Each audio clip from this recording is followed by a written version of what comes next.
It's my pleasure to introduce our next speaker, in keeping with the theme of the current research and an emphasis on how we can better implement Point 4. It's my pleasure to introduce Steve Hickman, who's going to be talking about mindfulness. Thank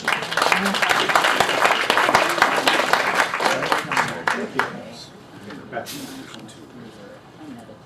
Good morning. So, let me tell you about my intention this morning. And it evolved a bit in the last half hour as I sat in the back and listened. And the mindfulness practice helps with this flexibility of being able to move with conditions as they shift and change. I'm going to talk about mindfulness. And I'm going to be talking about that partially in the context of a couple of formal programs that train mindfulness. One being mindfulness-based stress reduction, which is the most widely taught and researched approach to teaching mindfulness that we have in the West, and some reference to mindfulness-based relapse prevention that Alan Marlatt and Sarah Bowen pioneered and created. But I'm really here to talk about mindfulness generally. And I know when I talk about programs to people who are parts of other programs or have different ways of approaching theoretically problems like addiction or any sort of mental health treatment or anything, that a lot of times people sort of see the speaker as kind of presenting sort of a different approach, that they're sort of saying, this is new and different and you should do this instead of what you do. That's not my intention. My intention is that I think actually that mindfulness at its core is a foundational human capacity that we're probably fostering and growing and attending to in various ways, or not attending to in various ways, in any sort of treatments or approaches to change that we have. So I think it's actually a kind of a common factor that may foster the kinds of changes that we're hoping to foster. And my hope is that you'll hear what I talk about and relate it to your own experience, and that perhaps you will find that it may be worth looking further into as a specific thing that you may want to foster in people that you work with, or that in yourself for that matter. So that this is just something that we're probably already touching on, and there may be some benefits to honing in on it a little bit more because of some of the research and some of the things I have to share today. So mindfulness is kind of a hot topic, and it's a hot topic when you finally made the New Yorker. So that's my measure of like we've hit the big time, because there's this cartoon with this lady saying, I like you in that one, and gives you an aura of mindfulness. So that's, it's only about a 3,000-year-old hot topic, given that mindfulness has the roots in Eastern Buddhist philosophy and spirituality, although it's not at all, in the context of how I'm talking about it, not a spiritual or religious practice necessarily. So it's always helpful to start with a bit of a definition, and this is the one that I like to use. So moment-to-moment non-judgmental awareness. And I just want to unpack that a little bit for you this morning. Well, first of all, how many people in here practice meditation on a regular basis? Okay, so I'm preaching to the choir to some extent. I just recently had the opportunity to go and teach about mindfulness-based cognitive therapy with a group of clinicians in Thailand, and I really hadn't sort of thought through enough, realizing that the entire audience was Buddhist, and I was not, my task was sort of not to convince them of the value of mindfulness. So it's actually quite liberating, because I could sort of set that aside and do some other things. So anyway, so moment-to-moment non-judgmental awareness. So moment-to-moment, because we only have moments to live. As much as that sounds like a bumper sticker saying, it's true, that this moment is the only one we actually have to accomplish anything, to do anything, to make any kind of change is in this moment. But we have these amazing human brains that are constantly off into the future, back into the past, constructing scenarios and fantasies and ideas and all sorts of interesting things that are very uniquely human and very valuable to us as human beings, but they also have some pitfalls for us that we'll kind of explore that maybe there's sometimes when that's not serving us very well, and it might be actually better for us to be just a little more present to each moment as it unfolds. You know, on the very mundane level, you can think about, you know, when your mind is somewhere else, you know, the kinds of errors that you make. You know, you miss your exit on the freeway, or you bump into the mannequin in the department store and say, "Excuse me," or whatever it might be. Those little moments of mindlessness. And then there are big moments of mindlessness, like falling back on habitual ways of behaving in various ways that lead you to do things that you didn't intend to do, like using, for example, just as one example. So moment to moment, non-judgmental. Sometimes people, when they hear about mindfulness and they hear that we cultivate this through the practice of meditation, the picture that comes up is that it's a very passive thing, that being non-judgmental is something about just letting the world sort of steamroll you and allowing whatever that comes up to be okay, whatever you encounter, whatever, you know, whatever, it's all okay. Well, that's not really what we're talking about here. We are talking about retaining some degree of discernment and being able to choose between things, but to do that with some clarity and to let go of judgment when it's not serving us very well. So judgment, first of all, you know, we're often most familiar with judgment where it's a problem is when it's directed inward, right? When there's a lot of self-criticism and lack of self-compassion and all of that sort of thing. You know, when we make a mistake, you know, what comes up? Usually a lot of beating ourselves up, right? And for some people more than others.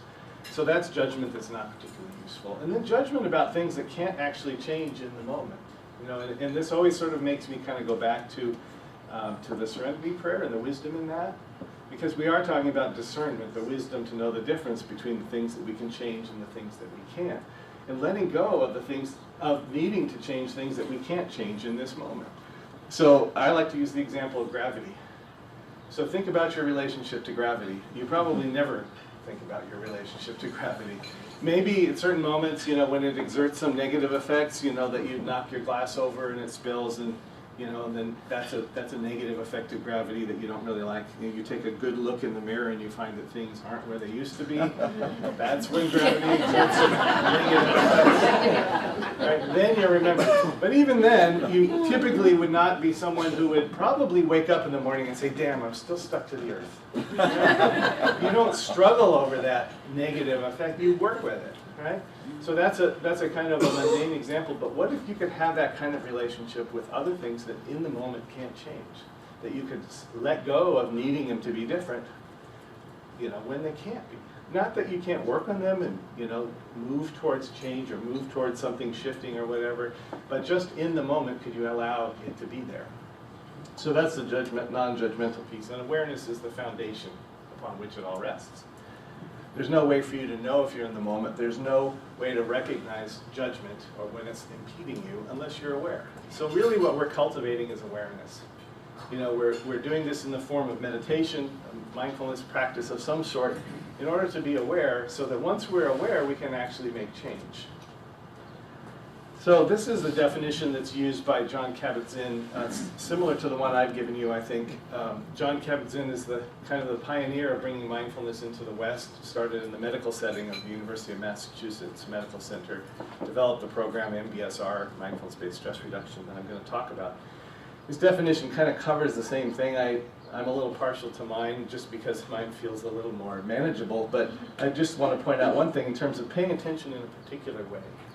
So there is a quality of our attention that's useful to pay attention to. So it's not just a kind of cold attentional process. It's actually quite a warm, kind, inviting, curious quality of attention. Because you can Jack Kornfield, who's a Buddhist teacher, meditation teacher, talks about practicing like a samurai. You know, and you can sort of meditate like a samurai with that sort of stern, focused, you know, with the furrowed brow. But that's not what we're talking about. We're talking about a kind, warm attention to our experience. So, we're talking about non-doing. And we're human beings, but we're more often human doings. You know, we're always busy trying to fix and change things and bring them about. And sometimes fixing and changing isn't particularly helpful. Trying to suppress thoughts, as the previous speaker had talked about, is not a particularly productive activity. It's actually, in my mind, it's about the worst advice anyone can give anyone else is don't worry. Because first of all, if you think about it, you know, first, like, duh, on the one hand. And then on the other hand, well, what happens when you tell yourself, oh, okay, I'm not going to worry? Your brain says, worry about what? Oh yeah, that thing, and then boom, you're there. So it's got that paradoxical effect that the more you press away, the more it comes in. What you resist persists, right? We kind of understand that now. So this is sometimes letting go of that process is huge. Aware but riding the wave, which is particularly relevant, for you in terms of dealing with cravings. And we're going to talk a little bit more about that. But could we actually work with the arising of experience where we don't get carried out to sea by that wave, but we can actually kind of surf that wave or ride on the wave? It's urge surfing is a term that Alan Marlatt coined, I believe. Recognizing that emotions and thoughts are just that. They're basically brain secretions, right? They come up. They also often demand our attention, but we aren't required to attend to them or to get caught up in them. We often do. But could we actually see them as just arising and to see them as not us? And in the end, what we're talking about is changing our relationships to things, to phenomena that we experience in our daily lives. Thoughts, emotions, sensations in the body, situations of all sorts. When we actually start to realize that we have a relationship to thoughts, that's huge. Now that's a conceptual thing. We have a relationship to thoughts, and we can sit here and kind of tease that apart and explain it. But often we need to, more importantly, we need to be able to actually know that experience, to know that we are not our thoughts, that we can see them arising and that they don't mean that they have any imperative to them to act. So a person could see a thought that occurs around using, and to be able to see that it is just a thought, and to be able to relate differently to say, oh, look, there's that thought again, as opposed to, oh, there's that thought, I need to act on it. Thoughts are not facts. Speaking of bumper stickers, there's a bumper sticker that says, don't believe everything you think. I think that kind of captures it pretty well. So, let's back up a second. Did you mean or?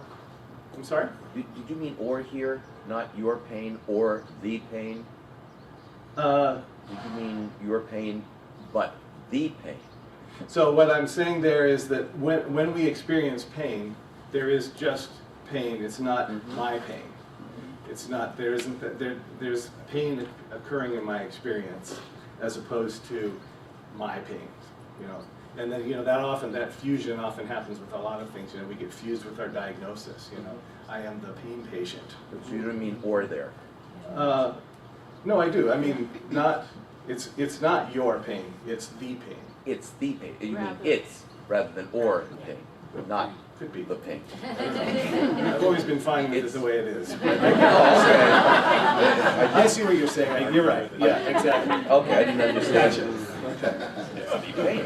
Yeah, you're right. You know what? Actually, without getting too far afield, I actually am not really. It's neither your pain or the pain. It's just pain. It's not. It doesn't have an entity in and of itself. It's an experience. So anyway, but we digress. Would you like us to move the hecklers to the back? No, I like having the hecklers more fun, especially when they're good-natured and they're trying to clarify. So I'd like to invite you just for a moment, wherever you happen to be, there, maybe setting down whatever you have in your hands and just taking a moment to notice your actual posture sitting here. And you might want to adjust it a little bit so that you're relatively upright for a moment. Not ramrod stiff, but just upright that facilitates a certain comfort in breathing. Okay? And you might rest your hands in your lap or at your sides, whatever's possible, or whatever's comfortable for you. And if you're comfortable with it, allowing your eyes to close. And noticing perhaps sensation of the floor or the chair supporting you. Maybe the touch of clothing or the movement of air past your skin. Sounds, my voice or other sounds in the environment. Sounds inside your body. Maybe thoughts coming and going like clouds on the horizon. And somewhere amidst all of this, there is the breath. Moving in and and out of the body. And turning your attention towards breathing. Letting go of needing to breathe in any particular way, but just letting the breath breathe itself.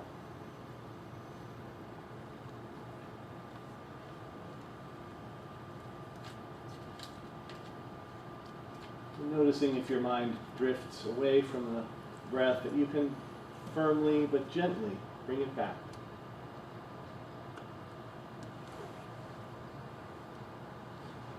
And each time that it may wander, just noticing and bringing it back.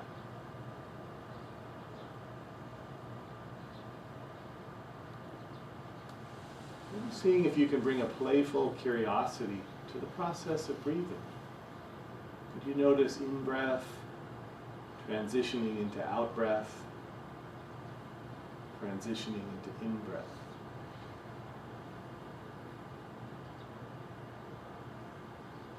Noticing when one ends and the next begins.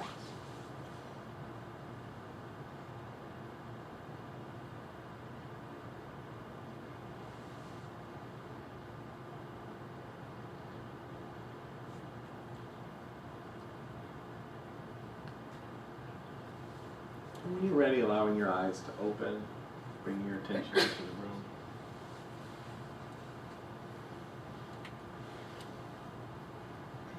So, just briefly, if you want to just call out, what do you notice? What did you notice in that practice? Now I need a nap. Okay, need a nap? Calm. Calm? A genuine curiosity on what it is to be doing. Wow, okay. I've only got like about a half hour, I'm not sure. You got started. It's not so easy. It's not easy. Okay. So what, what's not easy? Turning your thoughts Staying off. focused on the breath, Ah, okay. So you notice your mind wandering. very much. Yeah, okay. And when you noticed it was wandering, what transpired in your mind? I was frustrated. Frustration. Okay. And can you identify what frustration felt like? Like in your body, maybe? Yeah, so right here. Yes? Well, it's interesting that you asked him about the frustration because the method that you just described didn't ask him to focus on the frustration. Right. But I think actually, I don't know if you want my opinion on this, but Go for it. well, I don't know if you're familiar with the work of Eugene Gendler, but he has a different way of doing Mhm. this More. that I strongly prefer, which would focus more on what's coming up and then going, I don't know how to describe it, but Yeah. you're familiar with it, right? Yeah, a little bit, yeah, focusing. Is Yes, what they call exactly, it, right? where you notice what you're experiencing and then you try to put words to it. Yeah. And then you keep going into it. It's almost the opposite of what this is. It's Yeah. just like floating above. Yeah, sometimes people will ask, and I don't think this is a perfect analogy, but they'll ask the difference between mindfulness meditation and other forms like TM or a concentrative meditation, more focused attention. And it's sort of built into that focused attention is what it sounds like, and this mindfulness approach is pretty much about opening up to the arising of everything. So if someone else had this experience of being very relaxed to the point of being sleepy, and you had an experience of frustration, your experiences were equally successful, so to speak, because you noticed. It's not what you notice, it's that you notice. So that's what we're cultivating, is an awareness of everything arising, and nothing has any more value than anything else in terms of the content. It's just that you're tuning in. It's just one second. So I do this on a pretty regular basis. I encountered mindfulness-based stress reduction when I started about a year and a half ago. I was doing some more issues with the motivational benefit. And it is tremendously helpful. And in doing it right now, I've been sitting right next to where there's kitchen stuff going on, right? So I've been sitting here since 9 o'clock in the morning, now almost an hour and a half, hadn't heard a thing. If you had told me we were sitting next to the kitchen, I would not have known. But when we did the exercise, what came through so clearly was the clinking of the forks and the utensils and the language and the talking and moving around. And that's one of the things that I love so much about this. It lets me notice things that in my focus to hear and absorb all the interesting things the speakers are saying, I completely missed that there was an entire world going on next door. Like 10 people. That to me is what's so cool about it. And it's interesting to me that from that point of view, that you could find that awareness of that noise to be kind of a positive, I mean, at least a generally positive experience, where it could very easily have been something else, and maybe has been for some other people back in that corner, so that the suffering, the potential suffering, is not in the noise itself, it's not in the thing, it's actually in your relationship with it. And that's enormous. I mean, that's what this is all about. Is there another? Yes. Whenever we have a moment like this in the group, makes my day. I always have some great revelation. I was initiated in the Transcendental Meditation in the 70s, and I still have continued to use it and use my mantra.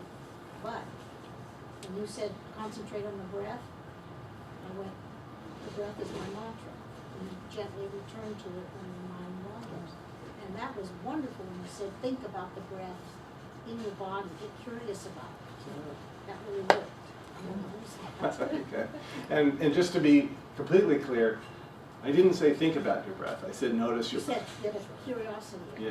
Yeah, because thinking about the breath and being aware of the breath are actually two different things, which sometimes that sparks a whole sort of other sort of thing. But thank you. I'd just like to share that I've been an opera singer for many years, and when I was getting Cynthia, a little louder, please. I'm an opera singer, well, I was, and I started doing this because they use beta blockers for presentation.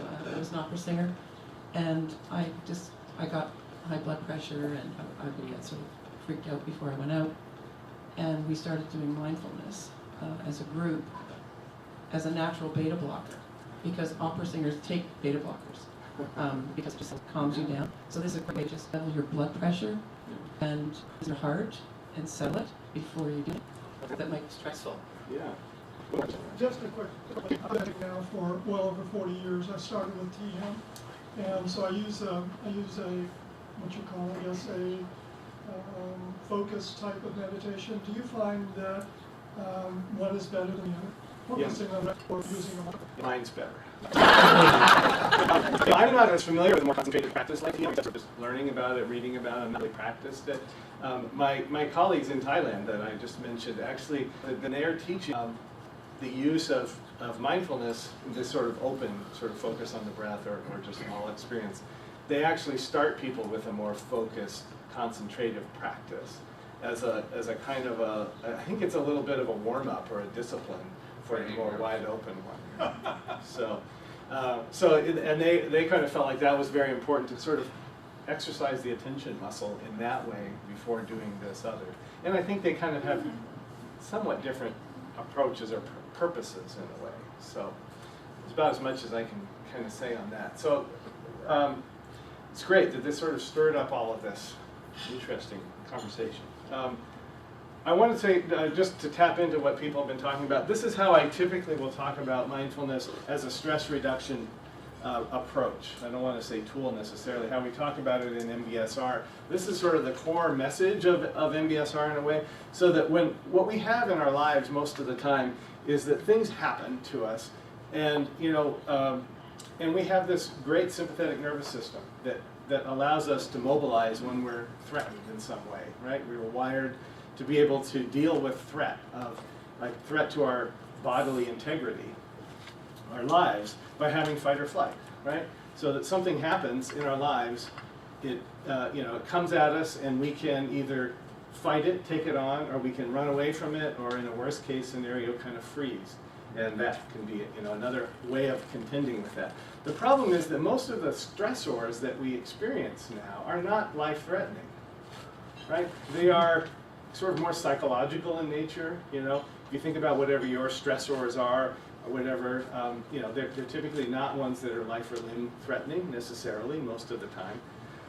The problem is that they still activate the same system. So, if your boss comes to you and just dumps this big project on your desk on Friday afternoon at 4:30 when you had plans for the weekend and you were like mentally already out the door, you have a certain reaction to that happens bodily. That sympathetic nervous system kicks in, the adrenaline pumps out, the heart rate goes up, the respiration gets shallow, the lower digestion slows down, the upper speeds up, you know, blood moves to the center of your body, all the things that happen for fight or flight. The problem is that neither fight nor flight is really called for in that situation, not if you want to maintain your job, you know, or your livelihood. So you have to contain it. And so in that automatic reaction, something happens, you have to contain it. You have to fall back often on sort of coping skills, most often poor coping skills. We all have our poor coping skills. You know, you don't have to look guilty as I'm looking out there because we all have them. We rely on them sometimes automatically because we're not fully attending in those moments because we're on autopilot. And you know, whatever they are, they have consequences. So if it's, you know, that you're a workaholic and so you work even harder, or you're an alcoholic and you start drinking, or you use food to manage your distress, or whatever it might be, all of those things have consequences. And then those consequences, if they're heart attacks or strokes or DUIs or arrests or loss of relationships or deaths in the family or whatever, they all become new breakdowns that become new stressors that kick in that system again. So this system that was intended way back, you know, in our roots to keep us from getting eaten is eating us these days. So, you know, one way of dealing with stress is just not to have stressors. So I could tell you, if you wanted stress reduction, you make a list of your top 10 most stressful things, and then you just eliminate those things from your life and you'll have stress reduction. Again, that's sort of like, you know, don't worry, like, duh, I guess if I could do that, I would have. It's typically things that we have in our life that we can't change in this moment. So what if instead we took an approach where instead of reacting to going into our habitual way of being, we actually responded. We actually chose a response in that moment. If we could have the kind of awareness that when we feel that sympathetic arousal, we could actually watch it arise, not necessarily get caught up in it. Do what, you know, our parents told us to do when we were little, you know, take a deep breath or count to 10. That was really a mindfulness practice. It was like, let yourself settle. Let yourself see this happen and then choose a response. It may not always be a different response than what you could do in the other situation, but many times it can be. So we're talking about responding versus reacting. That's the basic message really around mindfulness and how it relates specifically to stress reduction. Could you, in a moment, respond rather than react? And if you think about, you're talking about behavior change, and you're thinking about, like, you know, people that say they have an intention sort of not to use or drink, okay? So they do, that's a heartfelt intention in most cases. That is what they want in that moment of no sympathetic arousal, or, you know, maybe some, but in a different direction. But just basically, that's an intention that they have. But in the moment, in the heat of the moment, in the midst of that wave, something else happens. Automatic pilot kicks in, right? Conditioned ways of acting and behaving.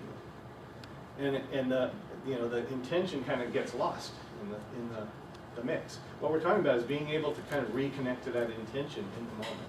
So if you think about, like, the last time you've mishandled some sort of situation, say an interpersonal one, assuming everyone here has mishandled at least one situation. If you look back on it now, you could probably, sitting here, think of a better way that you could have managed it, right? Okay, you know, sitting here now, I really realize I could have said this instead of this, or I could have done that instead of that. So the chances are that between then and now, you didn't learn anything new about how to deal with those kind of situations. What happened was you calmed down. You know, that adrenaline pumped out of your system, you know, metabolized out of your system. It wasn't clouding your judgment. You were able to think more clearly here than you were in that moment when everything was, you know, fight or flight. So what we're talking about is, that, I mean, the good news about that is that that wisdom, that knowing, you know, what was the best choice in that situation is there. It's just underneath this flood of adrenaline. And so if there's a way that you could allow it to come up, the chances are much more likely that that will happen, and that the better choice will be made, the more skillful choice. So that's really behind the mindfulness-based relapse prevention that Al Marlatt and Sarah Neha developed, which is looking at that in the addiction world specifically. I'm going to focus a little bit more on MBSR, but a few aspects of MBRP that are really, you know, most relevant. They took the structure of mindfulness-based cognitive therapy, which kind of borrowed its structure from MBSR, to look specifically at relapse prevention and substance use disorders. And specifically, I wanted to hone in on what I mentioned earlier about this idea of urge surfing. Again, I mean, I've kind of already touched on it, but this idea of when an urge arises, when an urge to use, when a craving arises, could you actually work differently with craving? And we can tell people what to do, but we are often talking about this is what you do when this happens. And it's all good strategies, so to speak, but sometimes what we need to do is to see, can we hone in on the person's relationship with that craving? Can we alter it in some way so that that wave is not a tidal wave, but a wave that can be surfed? So staying with the urge as it grows, riding it to its peak, using the breath to stay steady as it rises and crests, knowing it will subside. And the best way to kind of, there's a nice little graph here, that our experience of craving, if you've ever craved anything, whether it's substances or, well, I was going to say or chocolate, but chocolate's a substance too. Whatever the craving is, that you have an experience over time that, you have this thought, yeah, gee, I really like that thing, whatever it is. And then it grows, right? And then there's a physiological component that you can feel in your body and watch it arising if you're attending, and often not, you just sort of notice it when it's at its peak. But the feeling, the experience of it is that it's going to continue and continue and continue, up, right? I mean, that's as irrational as that might be, that's in the moment, that is the experience of it's going up, and if action is not taken, something's going to happen. I don't always know what that something is. I don't know if you're going to burst into flames or, what's going to happen, but that's the feeling, right? The reality, that's where you burst into flames. Right?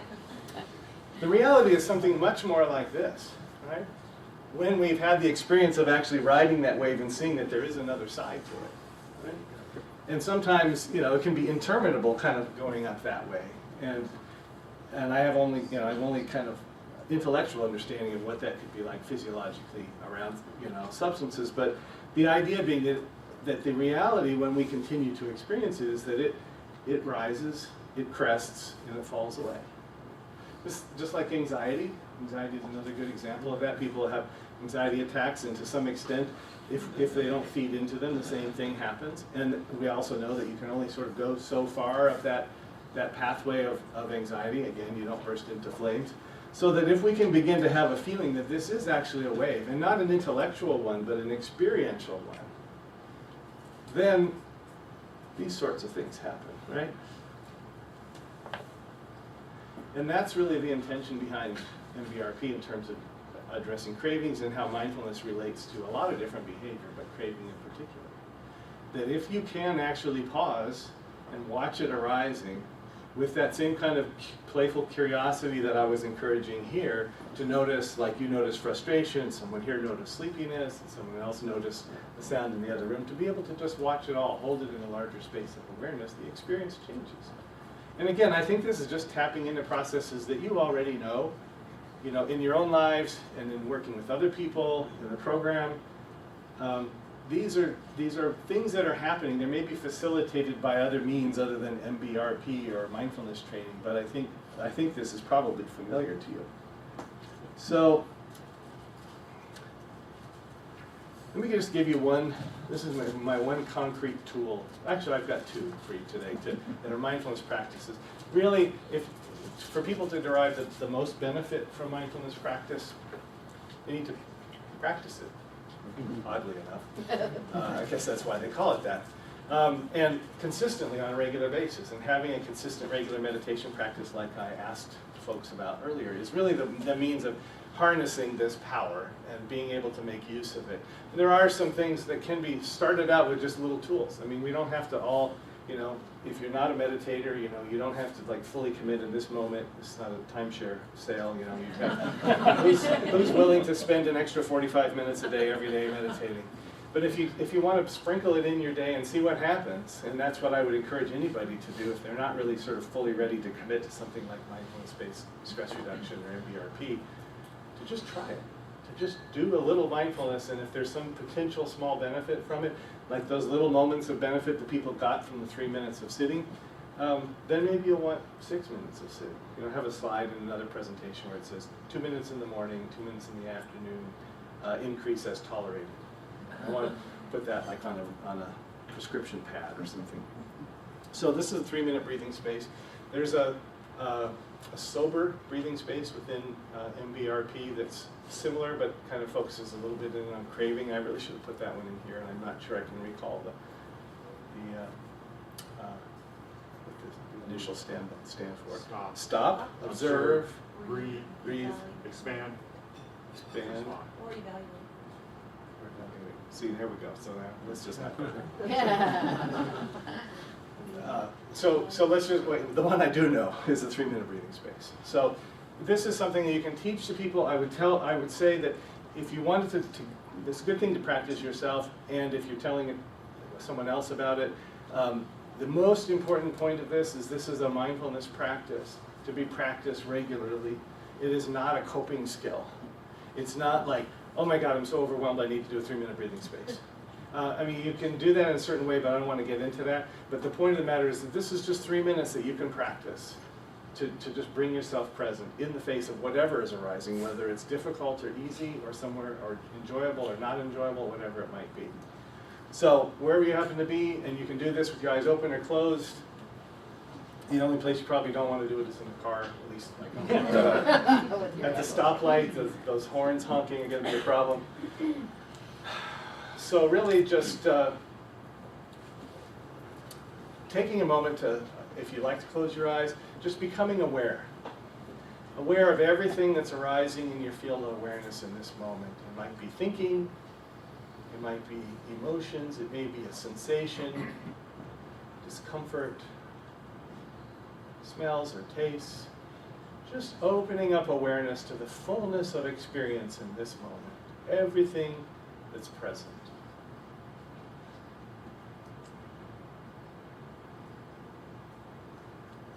And then gathering the attention around a single pointed focus on breathing.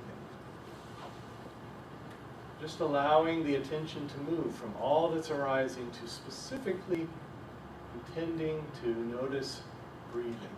Wherever you happen to be most acutely aware of the process. It might be in the nostrils, or in the chest, or in the rise and fall of the belly. Just gathering attention.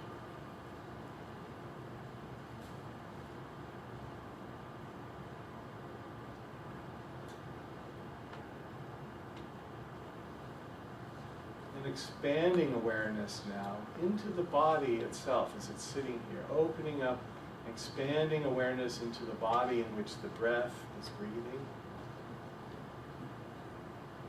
Just noticing the points of contact between the floor, the chair, and the body. Noticing this whole body sitting here, breathing.